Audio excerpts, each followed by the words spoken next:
우리가 잘 알다시피 세상에는 두 종류의 지혜가 있습니다. 첫 번째는 세상의 지혜고요. 두 번째는 하나님의 지혜입니다. 세상의 지혜는 뭐냐면 사람들이 찾아낸 지혜입니다. 세상을 잘 살기 위해서 인간이 노력으로 발견한 지혜들이죠. 물론 이 모든 것들이 하나님이 지으셨기 때문에 하나님 겁니다. 그런데 사람들이 이 세상을 살아가면서 잘 살기 위해서 찾아낸 지혜들입니다. 철학이라든지 과학이라든지 심리학, 경제학, 통치 원리, 인간관계 원리들 이런 것들이죠. 지금 세상을 지배하는 지혜들은 바로 이 지혜들입니다. 인간들이 찾아낸 지혜들을 중심으로 세상이 다 움직여 가잖아요. 이들을 뭐라고 부르냐면 전문가다 이렇게 불러요. 세상에는 이런 전문가들이 넘쳐납니다. 다 전문가라 그러잖아요. 나는 이 분야의 전문가고 이 분야의 전문가고 다 책을 쓰고 이렇게 하고 다 전문가예요. 여러분, 전문가가 많아지면 어떻게 돼야 돼요? 세상이 점점 좋아져야 됩니다. 그죠? 그리고 문제는 해결돼야 됩니다. 그런데 전문가는 많아지는데 세상은 점점 악해지고 문제는 더 복잡해지고 전문가들이란 사람은 이걸 다 풀어내지 못합니다. 이 말은 전문가가 필요 없다, 전문가는 무능하다 이런 이야기가 아닙니다. 일정 부분에 있어서 전문가들은 굉장히 필요한 사람들이죠. 그런데 세상에는 이 문제들이 전문가들이 다 풀어내지 못하고 있다는 거. 오히려 더 문제가 복잡해지고 힘들어지고 너무너무 힘든 상황 속으로 가고 있다는 거예요. 전문가들은 계속해서 나오는데 세상은 점점 더 어려워지고 있다는 거예요. 왜 그러겠어요? 세상은 하나님의 지혜로 펼쳐진 공간이거든요. 사람들의 지혜로 펼쳐진 게 아니라 하나님의 지혜로 펼쳐진 공간이 세상입니다. 그래서 세상은 인간의 지혜로 풀어낼 수 없는 수많은 영역들과 문제들이 존재를 하고 있는 거예요. 인간은 다 풀겠다 그러는데 시도 자체가 불가능합니다. 하나님이 만들어낸 이 영역과 이 문제들은 인간의 지혜로 풀어낼 수가 없어요. 인간의 지혜로는 영적 세계를 알 수도 없습니다. 그리고 이 영적 존재들이 만들어내는 복잡하고 이 다양한 문제들을 해결할 수가 없는 거예요. 이거 자체가 불가능해요. 또 인간은 죄를 짓고 난 뒤에 타락하면서 창조 때 주신 하나님의 이 총명을 잃어버렸습니다. 하나님이 아담 가을을 지을 때 주셨던 그 총명이 죄를 짓고 타락하면서 부패해버린 거예요. 그래서 로마서 3장 23절에 이렇게 이야기합니다. 같이 읽겠습니다. 시작. 모든 사람이 죄를 범하였음에 하나님의 영광에 이르지 못하더니, 자, 이 하나님의 영광에 이르지 못한다는 건 뭐죠? 하나님의 기준에 이룰 수 없다라는 거예요. 하나님의 의로움에 이룰 수 없다라는 거예요. 하나님이 만들어 놓은 세상 이치를 다 파악할 수 없다라는 거예요. 하나님이 이 정해놓은 그것들을 도달할 수 없다 이런 이야기입니다. 더더욱 범죄한 인간은 사탄의 종이 되어서 혼미한 상태에서 살아갑니다. 우리는 똑똑하다고 생각하는데 아니요. 이미 혼미해진 상태에서 살아가는 게 이게 인간이에요. 아무도 세상의 지혜에서는 인간이 혼미하다라고 이야기 안 하잖아요. 인간이 만물의 영장이다, 똑똑하다 이러잖아요. 성경에서 뭐라 그러냐면 인간은 지금 혼미한 상태에서 살아가고 있다 이렇게 이야기를 해요. 여러분, 고린도후서 4장 4절 한번 볼까요? 같이 읽겠습니다. 시작. 그중에 이 세상의 신이 믿지 아니하는 자들의 마음을 혼미케 하여 그리스도의 영광의 복음의 광채가 비치지 못하게 함이니 그리스도는 하나님의 형상이니라. 여러분, 이런 상태에 있는 인간이, 혼미한 상태에 있는 인간이 아무리 꾀를 내고 지혜를 내고 계획한들 무슨 선한 것이 나오겠냐라는 거예요. 이게 성경이 말하는 겁니다. 인간의 지혜는 무능하다라는 거예요. 이런 인간이 아무리 계획하고 아무리 똑똑하게 하고 아무리 좋은 것을 만들어낸들 이게 무슨 선한 것이 되겠냐 이렇게 이야기를 해요. 그래서 고린도서 1장 25절에 이렇게 이야기합니다. 같이 읽겠습니다. 시작. 하나님의 어리석음이 사람보다 지혜롭고 하나님의 약하심이 사람보다 강하니라. 여러분, 이 선언보다 더 비참한 게 어디 있어요? 이게 무슨 선언이죠? 가장 지혜롭다고 생각하는 똑똑한 인간들이 만들어낸 최고의 것들이 하나님의 어리석음에도 한참 못 미친다라는 거예요. 하나님의 어리석음 정도 된다 이게 아니라 하나님의 어리석음에도 한참 못 미친다는 거예요. 그러니까 인간이 생각하고 계획하는 게 얼마나 허망하냐는 거예요. 하나님은 이미 이걸 알기 때문에 노아 홍수 이후에 뭐라고 이야기를 했냐면 이제는 인간이 죄를 지어도 타락을 해도 그것 때문에 물로 세상을 심판하지 않겠다고 이야기합니다. 나중에 심판의 때까지 기다리겠다는 이야기예요. 여러분, 노아 홍수 때 왜 하나님이 심판했어요? 하나님의 법대로 살지 않으니까 하나님이 다 지었음을 한탄하면서 싹 썰어버렸습니다. 자, 그럼 다시 기회를 줬잖아요. 다시 기회를 주면 하나님 뭐라고 이야기를 해야 돼요? 너 다시 잘못하면 이제 바로 썰어버린다, 이렇게 해야 되는데, 하나님은 노아 홍수를 통해서 이 노아를 다시 살게 하시면서 뭐라고 이야기하냐면, 이제는 물로 심판하지 않을 거야. 왠줄 아세요? 사람의 마음에 계획하는 바가 어려서부터 악함이다, 이렇게. 어려서부터 악하기 때문에 내가 기준을 세우고 다 해도 어차피 이 인간은, 타락한 인간은 죄를 지으니까 내가 죄를 지을 때마다 세상을 멸망시키면 세상을 몇 번 멸망시켜야 돼요? 아마 매일 멸망시켜야 될 거예요. 매일 하나님은 세상을 멸망시켜야 될 거예요. 이런 인간인 걸 알기 때문에 하나님은 다시는 물로 세상을 심판하지 않겠다라는 거예요. 언제요? 마지막 종말의 때까지 기다리시겠다라는 거예요. 자, 이걸 아는 게 우리의 신앙의 출발점이어야 됩니다. 여러분, 우리가 하는 생각이 얼마나 어리석고 우리가 하는 계획이 얼마나 보잘것없는지를 알아야 사람들은 자기가 주인의 자리에서 비로소 내려와요. 여러분, 사람들은요, 절대 뭔가 할 수 있다고 생각했을 때까지 포기하지 않는 게 이게 인간입니다. 자기 주인의 자리를 절대 포기하지 않습니다. 여러분, 내가 생각하고 내가 계획하고 내가 준비하는 모든 게 정말 허망하다는 사실을 알아야, 그때야 비로소 포기하는 게 이게 인간입니다. 이렇게 해야 그 다음에 뭐가 들리냐면 하나님의 음성이 그때부터 들려요. 하나님의 인도하심을 그때부터 받을 수 있고요, 하나님의 능력을 그때부터 경험할 수 있습니다. 이게 안 되면 하나님의 음성을 듣는다는 거 다 거짓말이에요. 목사님, 저 하나님의 음성 정말 들어보고 싶은데요. 목사님, 저 정말 하나님의 계획을 따라가고 싶은데요. 근데 자세히 들어보니까 그런 게 아니에요. 그냥 내가 하고 싶은 대로 잘 하고 싶은데 어떻게 하면 잘 될까요? 이 이야기예요. 절대 자기를 주인의 자리에서 안 내려와요. 자기가 무능하다는 걸 인정하지 않아요. 자기는 여전히 똑똑하다고 생각해요. 그런데 하나님이 나를 좀 도와줬으면 좋겠다, 요 정도예요. 그러니까 하나님의 음성이 안 들리는 거예요. 들을 수가 없는 거죠. 왜요? 어리석고 허망하다라는 게 내 속에서 정말 고백되어지고 인정되어져야 비로소 주인의 자리에 내려온다니까요. 그래야 하나님의 음성이 들리는 거예요. 그래야 하나님 인도를 받을 수 있는 거예요.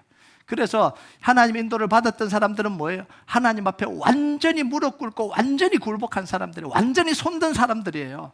그냥 대충 하나님 도와주세요, 그렇게 해서 하나님의 음성을 들었던 사람들이 하나도 없습니다. 뭐라고 이야기해요? 내가 죄인 중에 하나님을 배웠다, 나는 죽은 사람이다, 이렇게 했던 사람들이 다 하나님의 음성을 들은 거잖아요. 여러분, 내가 죄인이라는 고백 속에요 담긴 의미가 뭔지 아세요?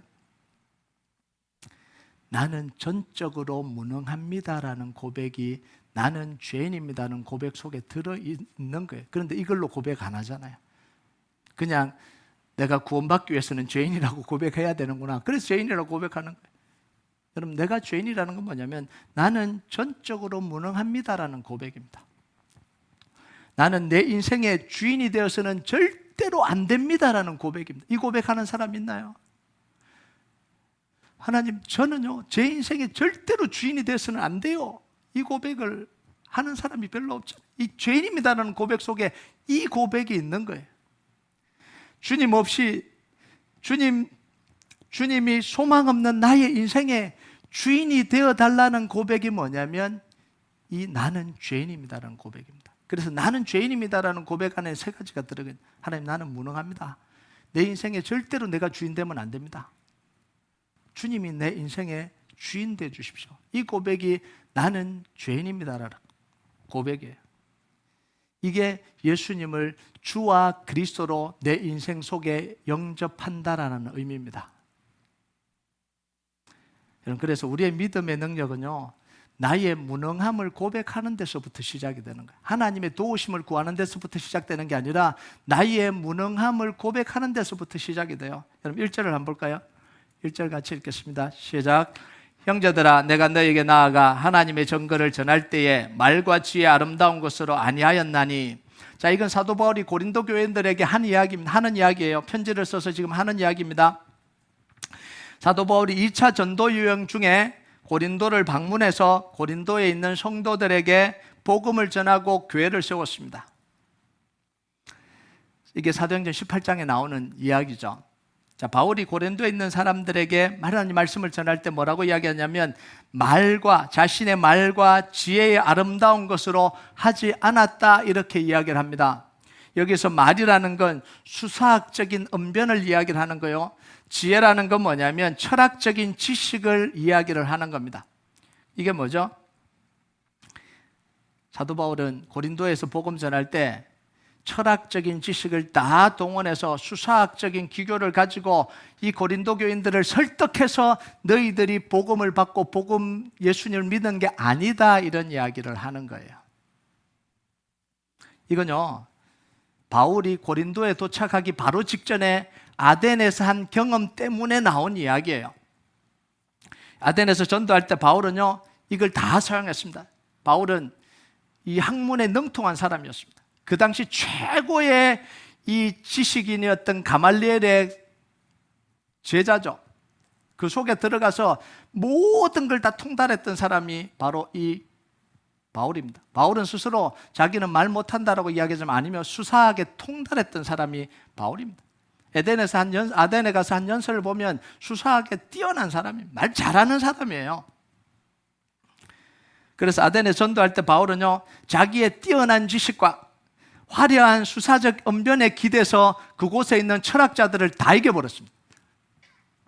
이 뭐죠? 도장 깨기 하는 것처럼 가서 다 깨부는 거예요.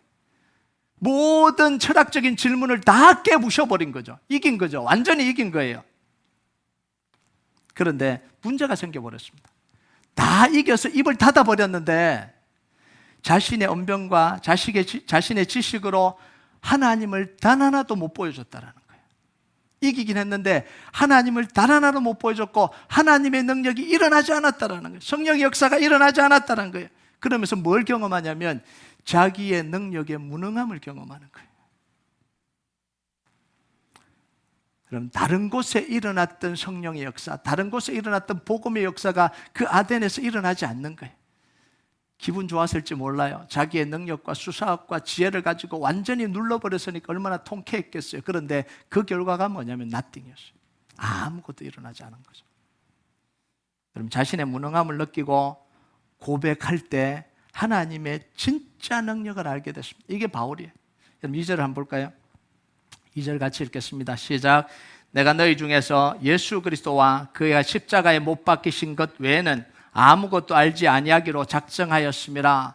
바울은 아덴에서와는 다르게 고린도에서요, 자기의 지혜와 능력을 의지하지 않고 오직 예수가 그리스도 되심만을 선포하기로 작정을 했습니다.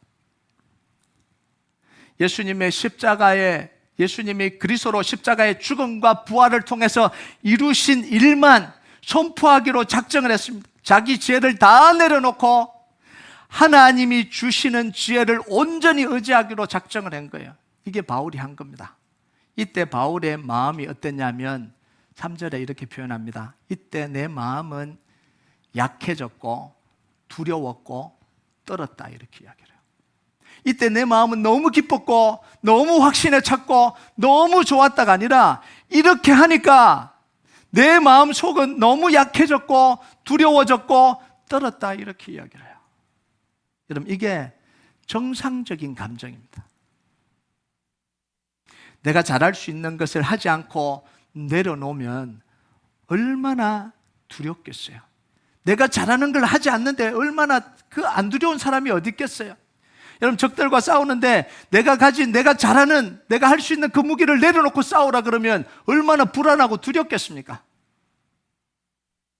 여러분, 내 생각과 계획을 포기하고 하나님의 도우심만 무작정 기다린다라는 건요, 두려운 일이에요.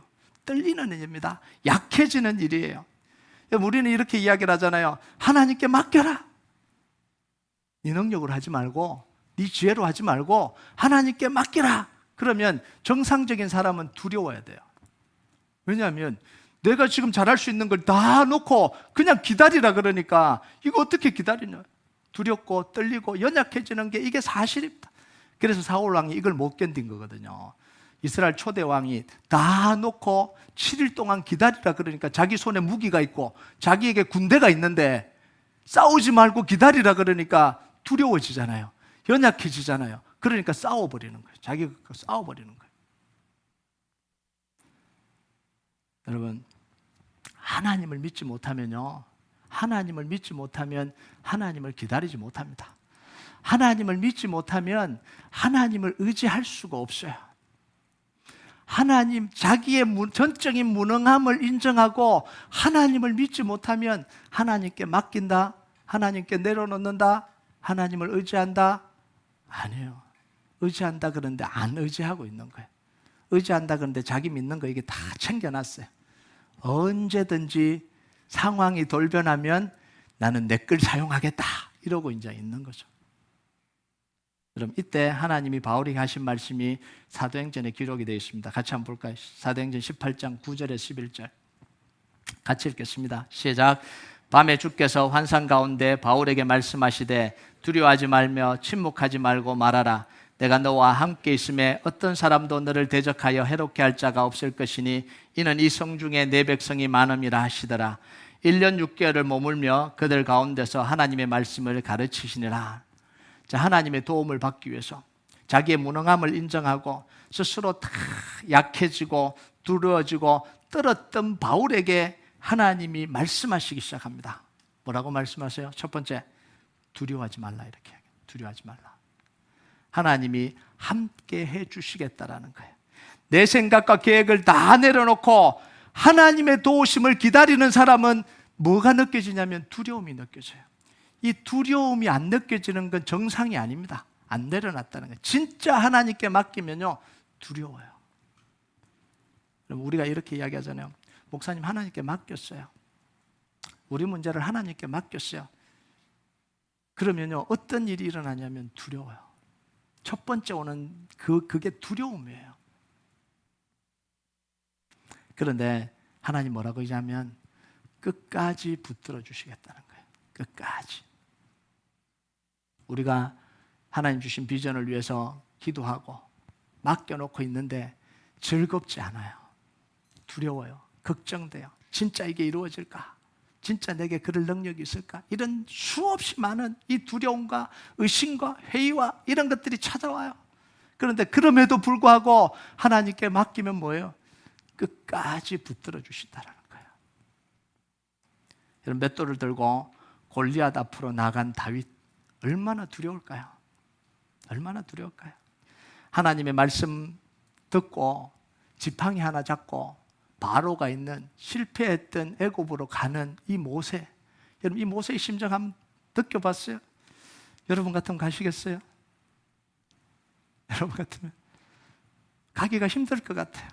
정말 연약한 자리로 지금 가는 거잖아요. 뭐 지팡이 하나 잡고 하나님이 주신 그 지팡이 하나 잡고 그냥 또 가는 거죠. 연약한 자리로 들어가는 거예요. 3일 금식하고 왕 앞으로 나가는 에서도 아무런 안전장치가 없는데 그냥 하나님 의지하고 그 연약한 자리로 나가는 거예요. 하나님의 도우심을 얻기 위해 스스로 약한 자리, 두려운 자리로 나가는 사람들에게 하나님 뭐라 그러냐면 두려워하지 말라는 거예요. 이 말은 뭐 말이냐면 끝까지 붙들어 주시겠다라는 거예요. 두 번째는 뭐라고 이야기하냐면 이 부분이 굉장히 중요합니다. 침묵하지 말고 말하라 이렇게 이야기해요. 뭐라고 말하라고요? 예수가 그리스도됨을 선포하라는 거예요. 그 고린도 땅에 하나님의 사람들이 없는데 두려운데 아무것도 안 될 것 같은데 뭘 선포하라고요? 예수가 그리스도됨을 선포하라는 거예요. 세상의 지혜가 아니라 하나님의 지혜를 선포하라는 거예요. 여러분 하나님의 지혜가 뭐죠? 하나님의 지혜는 예수 그리스도가 하나님의 지혜입니다. 여러분 고린도서 1장 24절 한번 볼까요? 같이 읽겠습니다. 시작. 오직 부르심을 받은 자들에게는 유대인이나 헬라인이나 그리스도는 하나님의 능력이요 하나님의 지혜니라. 여러분, 그리스도가 하나님의 능력이에요. 그리스도가 하나님의 지혜입니다. 모든 문제의 해결이 예수 그리스도를 통해서 된다라는 걸 선포하라는 거예요. 침묵하지 말고 선포하고 말하라는 거예요. 영적인 문제, 인생의 문제, 삶의 문제, 고통의 문제, 모든 문제가 어디서부터 해결되냐면 예수 그리스도로부터 해결된다라는 걸 선포하라는 거예요. 두려움 속에 쌓여 있지 말고 문제를 향해서 선포하라는 거예요. 여러분, 예수님이 십자가에 죽으시고 부활하시면서 그리스도 일을 완성하셨잖아요. 왜 그리스도가 하나님의 지혜고 능력입니까? 우리에게 사망을 가져다 준 이 죄의 문제가 예수가 그리스도됨을 통해서 무너졌잖아요. 죽음의 권세를 잡은 이 사탄의 세력이 예수가 그리스도됨을 통해서 무너졌잖아요. 하나님과 막힌 담이 예수가 그리스도됨을 통해서 다 열렸잖아요. 우리의 영적인 무능함을 예수님을 통해서 고치셨잖아요. 세상의 모든 죄와 고통과 문제와 저주와 재앙이 예수 그리스도 앞에 다 무너졌잖아요. 그래서요, 뭐 하라고요? 모든 문제 앞에서 예수가 그리스도됨을 선포하라는 거예요.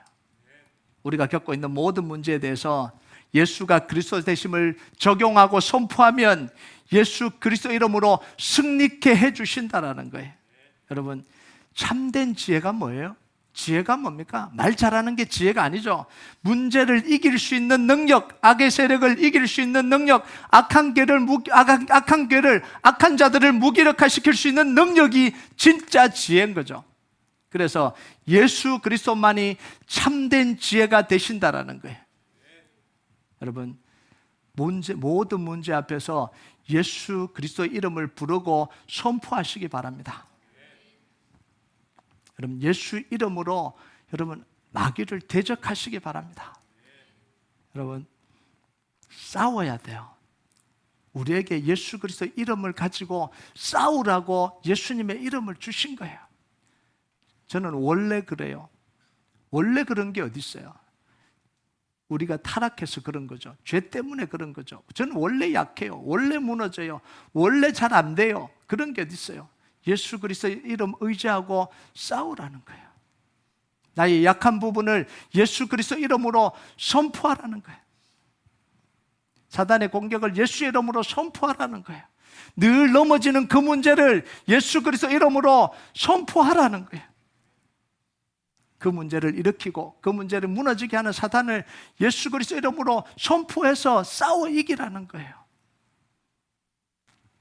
여러분, 우리가요, 인생에서 겪고 있는 문제들이 있습니다. 그 문제들을 하나님께 도움을 간구하기도 해야 되지만 직접적으로 싸워야 돼요. 싸워야 돼요. 만약 그 문제가 사탄이 주는 문제라면 모든 문제가 다 사탄으로 오는 건 아니겠죠. 그런데 그 문제가 사탄으로 오는 거라면 그게 질병이든 그게 습관이든 그게 인생의 문제든 그게 죄를 짓게 하던 것이든 선포해야 됩니다. 나가라고 싸워 이겨야 돼요. 그래서 그 문제가 사라진다면 그 문제는 누가 주는 거예요? 사탄이 가져다 주는 문제입니다. 그런데 그렇게 해서도 안 나가면 다른 방법으로 고쳐야 되겠죠. 병원 가야 되겠죠. 그렇다고 병원 가지 않고 치료도 안 하면서 예수 이름으로 나가라 그러고 있으면 큰일 납니다. 근데 우리가 분별할 줄 알아야 돼. 그런데 예수 그리스도 이름으로 우리가 싸워 이겨야 됩니다. 당연한 듯이 받아들이면 안 된다고요. 그럼 세 번째가 뭐냐면 예수가 그리스도라는 복음이 고린도에 선포되었을 때 하나님의 능력이 나타났고요. 많은 사람들이 주님께 돌아왔습니다.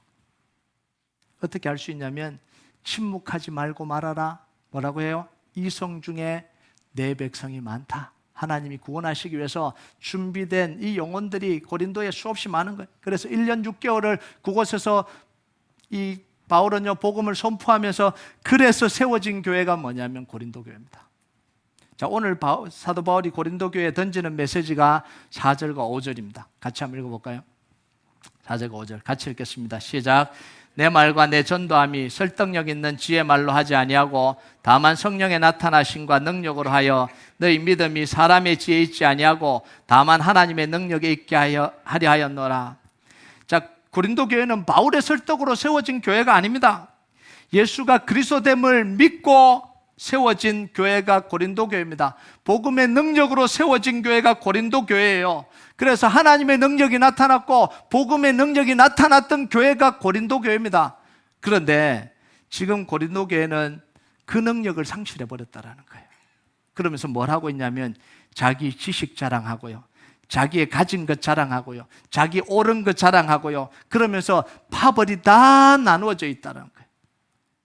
그래서 교회 안에 인간이 만들어낼 수 있는 모든 문제가 고린도 교회 안에 다 터져 나온 거예요. 왜 그래요? 참된 복음의 능력이 상실되어 버렸기 때문에 그래요. 각자 자기 옳은 대로, 각자 자기 지혜대로 살고 있는 거죠. 예수가 그리스도 된다라는 그 복음의 능력을 상실해 버린 거예요.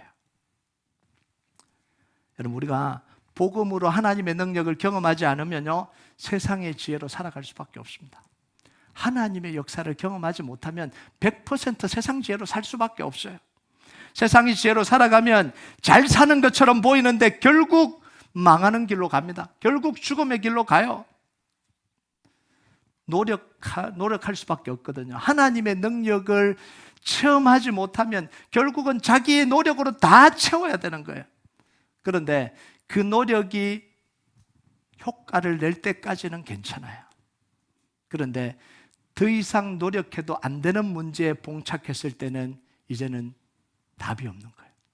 인생이 와르르 그때 무너지는 거죠. 여러분, 세상의 지혜로는요, 세상을 살아갈 수는 있어요. 죄의 문제를 이겨낼 수가 없습니다. 영적 문제를 이겨낼 수가 없어요. 사탄이 만들어내는 이 문제를 이겨낼 수가 없어요. 세상의 지혜로 사탄이 가져다 주는 문제를 이겨낼 수가 없습니다. 그래서 세상의 지혜로 살아가면 결국은 뭐냐면 사탄의 종로로 타게 되는 거예요. 여러분 볼까요? 로마서 8장 6절에 7절 같이 읽겠습니다. 시작. 육신의 생각은 사망이요 영의 생각은 생명과 평안이라. 육신의 생각은 하나님과 원수가 되나니 이는 하나님의 법에 굴복하지 아니할 뿐 아니라 할 수도 없음이라. 지금 놀라운 이야기를 해요. 육신의 생각은 뭐가 된다고요? 하나님과 원수가 되는 거예요. 여러분, 육신의 생각을 하면요, 그냥 하나님과 그냥 관계는 그대로고 필요하면 하나님의 도우심을 구하는 게 아니라 우리가 육신의 생각을 하고 내 계획대로 살면 우리는 점점 뭐 한다고요? 하나님과 원수가 되는 방향으로 간다라는 거예요. 우리가 내 생각을 고집하고 내 생각대로 내 계획대로 살면 안 되는 이유가 바로 이겁니다. 하나님과 원수되는 길로 가기 때문에 그래요. 우리 생각대로 우리 계획대로 하는데 점점 더 잘 되면 어떻게 되냐는 거죠. 이건 심각한 문제를 가지고 옵니다. 하나님과 원수되는 게 점점 더 심해진다는 거예요. 내가 계획하고 내 생각대로 가고 내 고집대로 갔는데 인생이 잘 풀려버리면 이건 큰일입니다. 왜냐하면 점점 더 하나님과 원수가 돼서 하나님과 완전히 반대 방향으로 가버린다는 거예요. 그래서 어떤 상태가 된다고요? 하나님의 법에 굴복하지 못하는 상태가 된다는 거예요. 하나님과 원수가 돼서 사단이 종이 되어버리는 거죠. 그러니까 하나님이 말씀하셔도 안 들리는 상태가 되어버린다는 이야기예요. 그래서요, 평생 하나님을 모르고 하나님과 대적하고 살았던 사람이 죽기 전에 복음을 전해도 안 받아들여요. 끝까지 안 받아들여요. 물론 받아들이는 사람도 있어요. 그런데 자기가 죽는데 숨이 깔딱깔딱 내일도 넘어가는데 뭐라고 이야기를 하냐면 내가 지금까지 예수 안 믿었는데 이제 와서 약해졌다고 예수님 믿어? 이러고 죽어요. 이거 누가 하는 거예요? 그 속에 있는 사단이 붙들고 놔주질 않는 거예요. 여러분, 그래서요, 우리가 이런 생각 하잖아요. 예수 믿고 구원 얻어서 평생 내가 하고 싶은 대로 살다가 죽는 순간 예수님을 고백하고 천국 가는 게 로망이다. 이건 로망이 아니에요. 노망 난 거죠. 내 계획대로 살고 내 생각대로 사는 순간 뭐 한다고요? 점점 하나님으로부터 멀어지고 있는데, 점점 하나님과 원수가 됐는데 어떻게 죽음의 순간에 내가 예수 그리스도를 주로 고백할 수 있냐라는 거예요. 안 된다라는 거예요. 불가능한 거죠. 여러분, 이스라엘 초대 왕이었던 사울 왕의 인생이 그걸 그대로 다 보여주는 거예요. 여러분, 사울 왕은요, 하나님께 불순종하고 난 뒤에 자기 지혜와 자기 생각으로 살아갑니다. 돌아오는 게 아니라 자기 생각대로 살아가요. 군대를 늘립니다. 나라가 강해졌습니다. 주변 나라를 정복하면서 나라가 튼튼해졌습니다. 잘 됐다고요. 못 돼야 되는데 이게 문제예요. 잘 됐어요. 완전히 망해버렸으면 하나님께 돌아왔을 수도 있을 텐데 자기 생각대로 되거든요. 그런데 하나님의 기름 부으심이 떠나버립니다.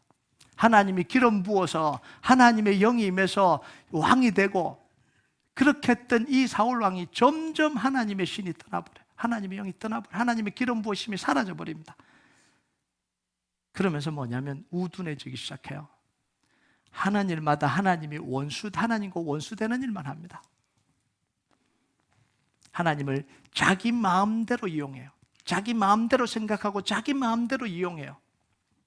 전쟁을 하다가 하나님께 묻지도 않고 뭐라고 이야기하냐면, 금식하면 하나님이 좋아하시니까 우리가 전군에 금식 명령을 내려버렸어요. 전쟁 중인데 병사들에게 금식하면 전쟁하자 그러고 전쟁 명령을 내려버린 거예요. 그러면서 온 군대를 다 곤란 속으로 빠뜨려 버렸습니다. 그리고 하나님이 점치는 이 신접한 여인들을 싫어한다고 생각해서 신접한 여인들을 다 몰아냈습니다. 그러면 하나님이 복 주실 줄 알고 하나님께 묻지도 않아요. 하나님이 그렇게 하라고 하지도 않는데 자기 스스로 그냥 다 몰아내고 그냥 하나님과 소통 없이 자기 생각대로 하는 거예요. 그러면서 하나님이 복 주실 거야 이렇게 생각합니다.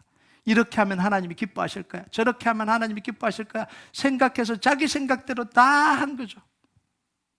근데 결국은 뭐냐면 사탄에게 끌려가다가 불행한 인생을 맞이합니다. 마지막을 맞이해요. 그래서 사무엘상 28장 15절에 이렇게 이야기하죠. 같이 읽겠습니다. 시작. 사무엘이 사울에게 이르되 내가 어찌하여 나를 불러올려서 나를 성가시게 하느냐 하니, 사울이 대답하되 나는 심히 다급하니이다. 블레셋 사람들은 나를 향하여 군대를 일으켰고 하나님은 나를 떠나서 다시는 선지자로도 꿈으로도 내게 대답하지 아니하시기로 내가 행할 일을 알아보려고 당신을 불러올렸나이다 하더라. 자기가 할 때까지, 군대로 될 때까지는 잘했어요. 근데 이게 안 되는 순간이 찾아와 버렸잖아요. 인생 속에 더 이상은 자기 노력으로 안 되는 순간이 찾아와 버렸잖아요. 근데 하나님은 더 이상 사울에게 말씀하지 않는 상태가 됐잖아요. 선지자로도 꿈으로도 이제는 더 이상 말하지 않는 상태가 됐습니다. 근데 사울이 선택한 게 뭐죠? 신접한 여인을 찾아가는 거예요. 여러분, 마지막 선택이 뭐였냐면 우상 찾아가는 거예요. 무당 찾아가는 게 이게 사울의 선택이었습니다. 여러분, 이스라엘 초대 왕이었던 이 사울 왕, 하나님 인도를 따라가지 않고 세상의 지혜를 따라갔습니다. 왕으로 성공하기를 원했어요. 자기가 원하는 대로 어느 정도 성공의 길로 걸어갔습니다. 그런데 영적 세계를 모르는 거잖아요. 영적 세계를 모르니까 사단의 공격에 완전히 다 무너져 버립니다. 끝장나 버리는 거죠. 자기 노력이 한계가 찾아올 때 와르르 다 무너져 버렸어요. 여러분, 사탄의 목표는 뭐냐면 우리가 우리 생각대로 살게 하는 게 사탄의 목표입니다. 사탄의 목표는 무시무시한 것으로 우리를 공격하는 게 아니에요. 우리 생각대로 살아라는 거예요. 우리가 가장 원하는 대로 살아라는 거예요. 네가 가장 원하는 대로 살아라는 거예요. 그래서 지금 세상은요, 다 어디로 흘러가냐면 내가 원하는 대로 가는 겁니다. 내가 기뻐하는 대로 가는 겁니다. 세상 문화를 보세요. 어디로? 끝간데 없이 누가 원하는 대로요? 내 욕구가 원하는 대로 지금 다 흘러가고 있잖아요. 그게 사탄이 지금 하는 짓입니다. 네 마음에 원하는 것을 하라는 거예요. 내 계획에 원하는 대로 하라는 거예요. 네가 주인 되고 네가 하나님 되라는 거예요. 왜냐하면 그렇게 하면 그 육신대로 살면 뭐가 된다고요? 하나님과 원수가 되니까. 하나님과 원수되게 하는데 그거 모르고 계속해서 그렇게 살아가는 거예요. 자, 그런데 하나님은 우리에게 뭘 선포해 주세요? 하나님의 지혜이신 예수 그리스도를 우리에게 주셨습니다. 성공하는 길이 아니라 하나님의 뜻대로 사는 길, 하나님과 함께 걸어가는 길, 하나님과 동행하는 길이 뭔지를 보여주신 거죠. 여러분, 우리 문제와 사건 속에 예수가 그리스도됨을 선포하고 하나님께 맡기면 하나님은 우리의 문제에 답을 주시도록 하나님은 우리에게 그리스도를 보내신 거예요. 그 그리스도를 통해서 인생의 문제에 답을 얻으라는 거예요. 인생의 길을 알아라는 거예요. 뭘 해야 될지 그리스도를 통해서 발견하라는 거예요. 그럼 그 과정에서 연약함과 두려움과 떨림이 찾아옵니다. 다 저렇게 사는데 나 혼자 잘못 사는 게 아닌가 이런 생각이 들어요. 그런데요, 예수가 그리스도고 그리스도가 하나님의 지혜라는 걸 믿고 간구할 때 하나님은 반드시 우리 삶을 인도해 가십니다. 이 삶을 살아내는 사람들이 바로 그리스도인들입니다. 이 삶을 살아가는 사람들이 그리스도인들입니다. 그러면 우리가 하나님의 음성을 듣게 되는 거예요. 하나님의 능력을 경험하게 됩니다. 하나님이 해결해 주심을 경험하게 되는 겁니다. 여러분, 모든 문제와 사건에 예수가 그리스도 되심을 선포하시기 바랍니다. 여러분의 생각으로 살고 좀 더 내가 잘 살기 위해서 하나님을 이용하는 게 아니라 내가 겪고 있는 모든 문제 속에 예수가 그리스도됨을 선포하시기 바랍니다. 그리고 나의 전적인 무능함을 인정하고요, 하나님, 나는 무능합니다. 나는 내 인생의 주인이 되어서는 안 됩니다. 주님이 내 인생의 주인 되어 주십시오. 무릎 꿇고 오늘도 문제와 사건 앞에 하나님 앞에 무릎 꿇으시기 바랍니다. 하나님 반드시 들려주실 겁니다. 반드시 말씀하실 겁니다. 진짜 하나님 앞에 내 무능함을 인정하면 하나님은 반드시 말씀하실 수밖에 없어요. 오늘도 그 하나님의 역사가 여러분과 함께 하길 주님의 이름으로 축복합니다. 우리 같이 찬양하도록 하겠습니다. 이 찬양 하나님 앞 좀 같이 올려드립시다. 허무한 시절 지날 때, 깊은 한숨 내쉴 때 그런 풍경 보시며 탄식하는 분 있네. 고와 같이 너희를 버려두지 않으리. 내가 너희와 영원히 함께하리라. 성령님이 우리 속에 오시도록 하나님의 지혜이신, 하나님의 능력이신 성령님이 우리 속에 임하도록 우리가 간구하고 초청하고 모셔드리고 고백하도록 하겠습니다.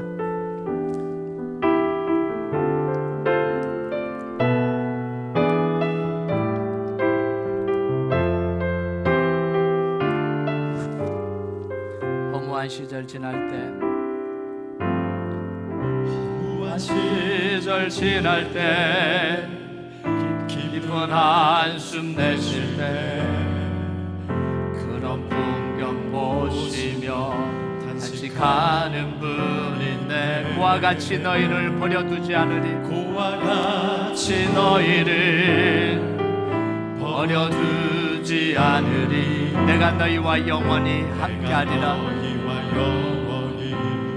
함께하. 다시 한번 고백합니다. 허무한 시절 지날 때, 허무한 시절 지날 때, 깊은 한숨 내쉴 때 그런 풍경 보시며 탄식하는 분인데, 고와 같이 너희를 버려두지 않으리. 고와 같이 너희를 버려두지 않으리. 내가 너희와 영원히 함께하리라. 성령이 오셨네. 성령이 오셨네. 성령이 오셨네.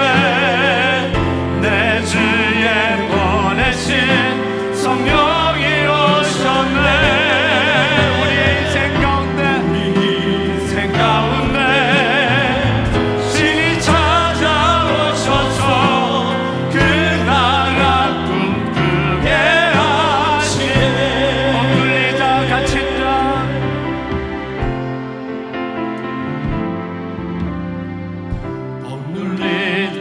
갇힌다. 자유함이 없는 자, 피난처가 되시는 성령님 계시네. 성령님 계시네. 주의 영이 계신 곳에 참 자유가 있다네. 이 계신 곳에 참 자유가 있다네. 진리의 영이신, 진리의 영이신 성령이 오셨네. 성령이 오셨네. 성령이 오셨네.